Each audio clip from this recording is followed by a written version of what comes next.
Assalamu alaikum students. I am Natasha, your biology teacher.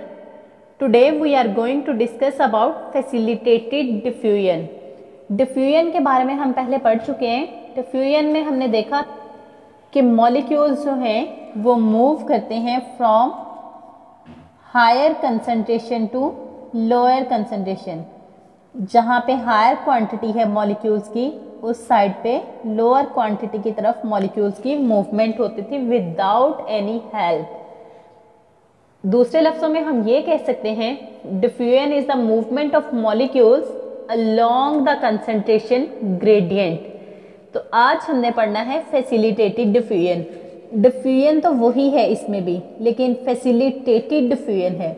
ये English की term है facilitate, जिसका मीनिंग आपको पता होगा टू हेल्प, यानी किसी को सहूलत देना।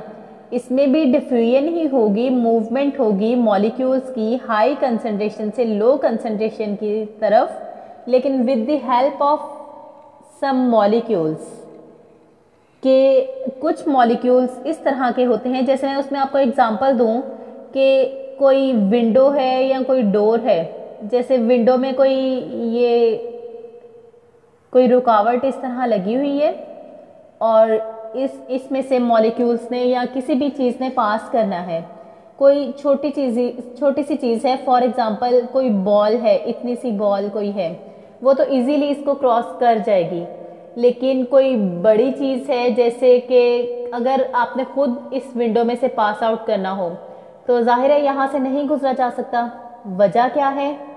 साइज इशू है यहाँ पे कि ये स्पेस कम है लेकिन साइज बड़ा है, इसलिए इसमें से वो चीज़ नहीं गुजर सकती। दूसरा, आपने फिजिक्स में पढ़ा था कि similar charges like positive and positive repel each other, कि एक दूसरे को ये दूर भेजते हैं।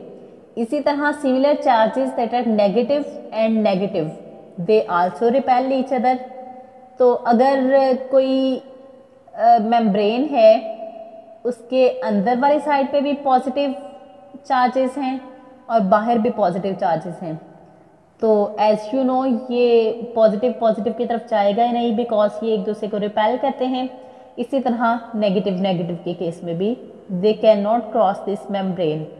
और इन अनदर केस कि यहाँ पे अगर पॉजिटिव चार्ज है और इस साइड पे नेगेटिव चार्ज है, ये इजीली क्रॉस कर जाएंगे because opposite charges attract each other.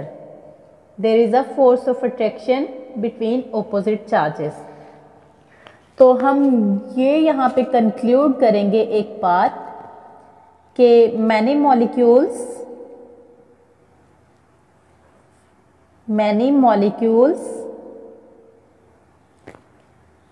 do not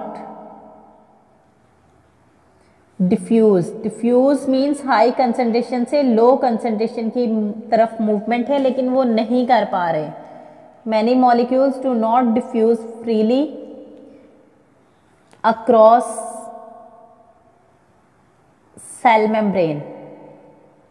क्योंकि हम लिविंग ऑर्गेनिज्म की बात कर रहे हैं, लिविंग ऑर्गेनिज्म सेल से मिलके बने होते हैं और उनकी आउटर बाउंड्री जो है वो सेल मेम्ब्रेन होगी। रीजन क्या है ना क्रॉस करने की? ड्यू टू देयर साइज, जो कि मैंने यहाँ पे आपको बताया, ड्यू टू देयर साइज और चार्ज इशू, कि इनके ऊपर या तो चार्ज सिमिलर है इस वजह से ये क्रॉस नहीं कर पा रहे, या फिर इनका साइज डिफरेंट है इसलिए ये क्रॉस नहीं कर पा रहे। तो ये जो मॉलिक्यूल्स हैं, इन्होंने अगर क्रॉस करना हो, इनको ज़रूरत पड़ती है किसी चीज़ की हेल्प की। तो ये these can cross cell membrane, these can across cell membrane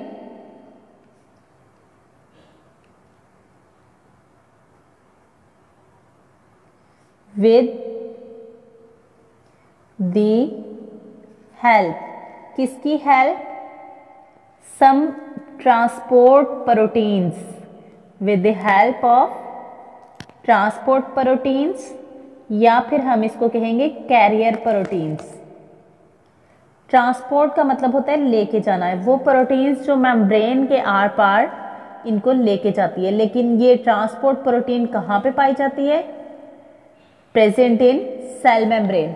last time जब हमने सेल मेम्ब्रेन का स्ट्रक्चर पढ़ा है तो आपको याद होगा हमने पढ़ा था cell membrane is a lipid bilayer. Bilayer मतलब हमने कहा था यहाँ पे लिपिड्स की 2 लेयर्स हैं जो सेल मेम्ब्रेन में पाई जाती हैं, एक लेयर और इस तरह ये दूसरी लेयर। तो स्टूडेंट्स उसमें मैंने आपको बताया था कि यहाँ पे कुछ प्रोटीन्स भी हैं जो या तो लिपिड बाइलेयर के साथ अटैच हैं, इस तरह से अगेन लिपिड की बाइलेयर कंटिन्यू हो जाती है, या तो वो प्रोटीन लिपिड बाइलेयर के साथ मौजूद हैं या यहाँ पे कोलेस्ट्रॉल के साथ अटैच होती हैं। इन प्रोटीन्स को हम कहते हैं ट्रांसपोर्ट प्रोटीन्स, जिनकी मदद से मॉलिक्यूल सेल मेम्ब्रेन के आर पार गुजर सकते हैं। तो इसी को हम फैसिलिटेटेड डिफ्यूजन कहते हैं कि जब एक ट्रांसपोर्ट प्रोटीन किसी सब्सटेंस को हाई कंसंट्रेशन से लो कंसंट्रेशन की तरफ मूव करवा रही हो तो उस डिफ्यूजन को हम क्या कहेंगे? Facilitated diffusion. अब आप लोग इमेजिन करें कि कोई मेम्ब्रेन है, कोई रुकावट है, एक चीज़ है जो खुद ब खुद फ्लो करके वहाँ जा रही है, उसके आर पार गुजर रही है, और दूसरी चीज़ है जिसको पुश किया जा रहा है, जिसके ऊपर एक फोर्स लगाई जा रही है। तो जाहिर है जिसके ऊपर कोई फोर्स लगाई जा रही है उसकी स्पीड दूसरी से ज़्यादा होगी। इसी तरह फैसिलिटेटेड डिफ्यूजन, जिसको फैसिलिटेट किया जा रहा है, रेट उसका रेट कहते हैं स्पीड को। तो हम यहाँ पे ये कहेंगे the rate of facilitated diffusion is higher than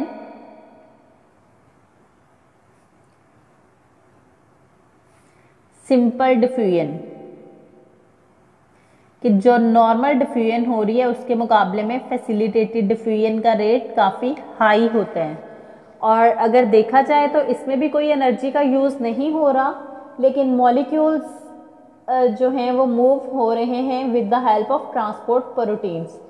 तो ये भी एक पैसिव ट्रांसपोर्ट की ही एक टाइप है। पैसिव ट्रांसपोर्ट लास्ट टाइम हमने पढ़ा था। Passive transport is the type of transport in which there is no expenditure of energy, in which there is no use of energy. तो फैसिलिटेटेड डिफ्यूजन भी एक passive transport की ही kind है। उम्मीद है आज के लेक्चर की आपको समझ आ गई होगी। अगर किसी को कोई कन्फ्यूजन हो, कोई पॉइंट क्लियर ना हो तो आप लाजमी कमेंट बॉक्स में मेंशन कीजिए। Thank you. अल्लाह हाफिज़।